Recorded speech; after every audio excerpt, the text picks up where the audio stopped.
আসসালামু আলাইকুম বন্ধুরা, আজকে রেসিপি পাঙাশ মাছ টমেটো আলু দিয়ে ঝোল হবে।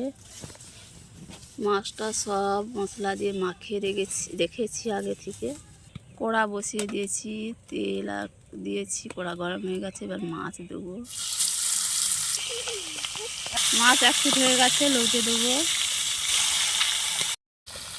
পাঙাশ ট্যাংরা আজকে রান্না হবে বন্ধুরা।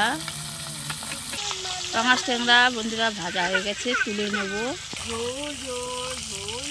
কত তেল বাড়িয়েছে পাঙাশ ট্যাংরা বন্ধুরা।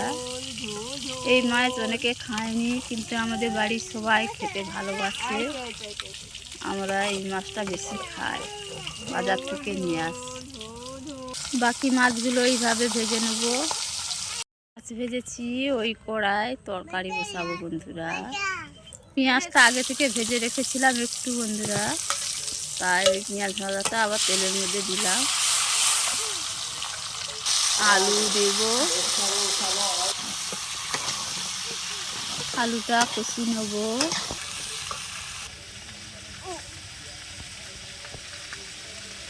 লবণ দিলাম, মাছের ভাজা,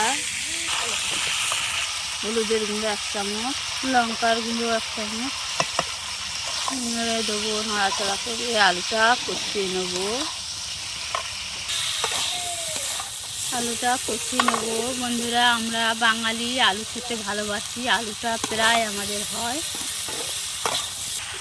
টমাটোগুলো দিলাম। আর বন্ধুরা, আজকের আমাদের রাতের মেনু গরম ভাত, মাছের ঝোল আর বিটের ভাজা।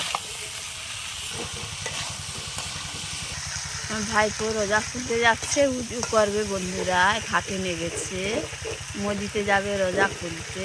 আলুটা কষানো হয়ে গেছে, এবার পরিমাণ মতন ঝোলের পানি দিলাম।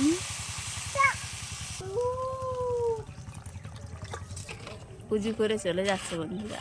ঝিঙ্ক মাছ ফুটে গেছে, ভাজা মাছগুলো দিয়ে দিলাম। আচ্ছা আচ্ছা, ঠিক আছে ঠিক আছে। আমার গামলাটাই পড়াই। সবাই হাঁটতেছে।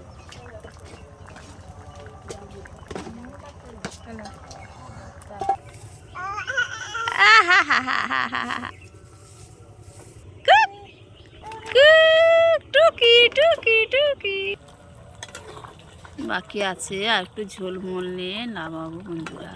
অনেক ঝোল, বেশি ঝোলে ভাল লাগবে না।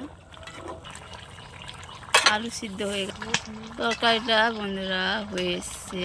2-1টা আলু ঘেঁটে দেবো, দিলে জোসটা মাখামাখি হবে গাঢ়। একটু পরে নামিয়ে নেব।